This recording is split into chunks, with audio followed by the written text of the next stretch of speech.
नमस्कार दोस्तों। South east Asia एक ऐसा रीजन जहां प्राचीन टेम्पल्स, घने जंगल्स और मॉडर्न जियोपॉलिटिक्स एक दूसरे से टकराते हैं। पर कंबोडिया और थाईलैंड के बीच एक बॉर्डर है जहां हिस्ट्री सिर्फ किताबों में नहीं, जमीन पर भी लिखी गई है। आज की कहानी सिर्फ एक बॉर्डर की नहीं है, ये कहानी है कॉलोनियल मैप्स की, इंटरनेशनल कोर्ट्स की, नेशनलिज्म की और एक क्लिफ पर बना हुआ टेम्पल जिसे हम लोग प्रिय विहार टेम्पल के नाम से जानते हैं, उसकी।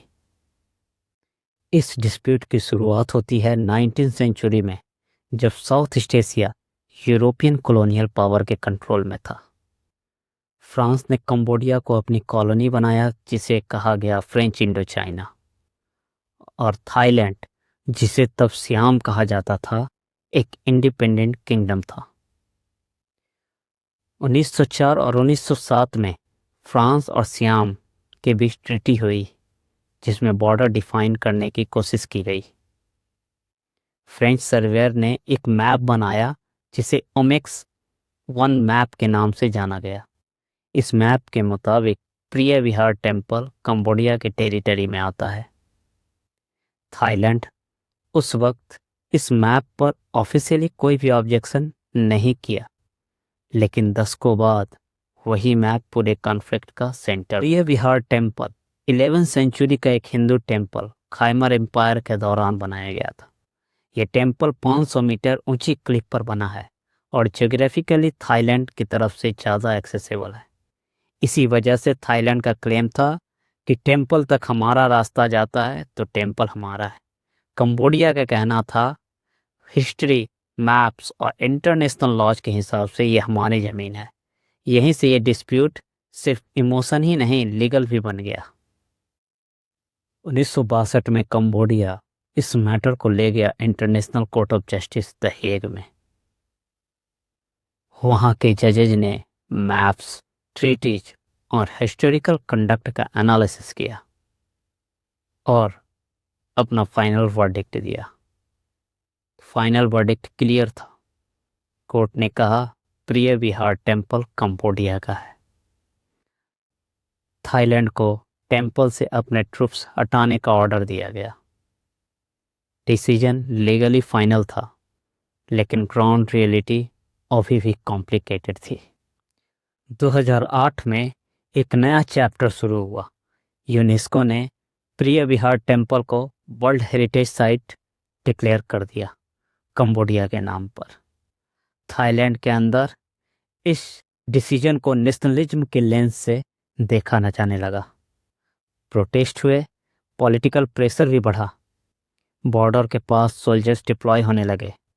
2008 से 2011 के बीच दोनों देशों के बीच मल्टीपल आर्म्ड क्लैशेज हुए, जिसमें सोल्जर्स, सिविलियंस दोनों अफेक्टेड हुए।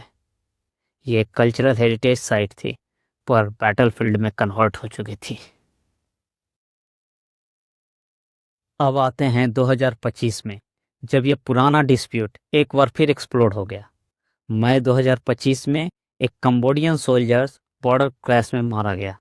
इसके बाद दोनों कंट्रीज के बीच डिप्लोमेटिक रिलेशंस खराब होने लगे, बॉर्डर्स क्लोज हो गए, ट्रेड इफेक्ट हुआ और मिलिट्री हाई अलर्ट पर चली गई। जुलाई 2025 तक क्लैशेज मल्टीपल लोकेशन पर फैल चुके थे। रिपोर्ट्स के मुताबिक आर्टिलरी सेलिंग्स, एयर स्ट्राइक्स और लैंड माइंस का भी यूज हुआ। दोनों साइड्स ने एक दूसरे पर सीज फायर तोड़ने का एलिगेशन लगाया। इस कॉन्फ्लिक्ट का सबसे बड़ा शिकार बना सिविलियंस। लाखों लोगों को अपने घर छोड़ने पड़ गए, खासकर जो लोग बॉर्डर पर रहते थे। स्कूल बंद हो गए, बॉर्डर टाउन घोस्ट टाउन में बदल गए। आसियान यानी साउथ ईस्ट एशियन नेशंस का ग्रुप ने इमीडिएट सीज फायर की अपील की। यूनाइटेड स्टेट्स और दूसरे ग्लोबल पावर ने भी मीडिएशन ऑफर की। जुलाई में एक टेम्पररी सीज फायर अनाउंस हुआ, लेकिन ग्राउंड पर वायलेंस कंप्लीटली स्टॉप नहीं हुआ।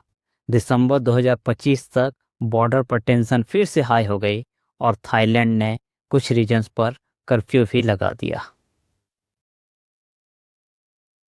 प्रिय बिहार सिर्फ एक टेम्पल नहीं है, ये एक रिमाइंडर है कि जब कॉलोनियल मैप्स मॉडर्न नेशंस को डिफाइन करते हैं तो उनकी लाइंस कभी कभी आज तक खून मांग लेती है।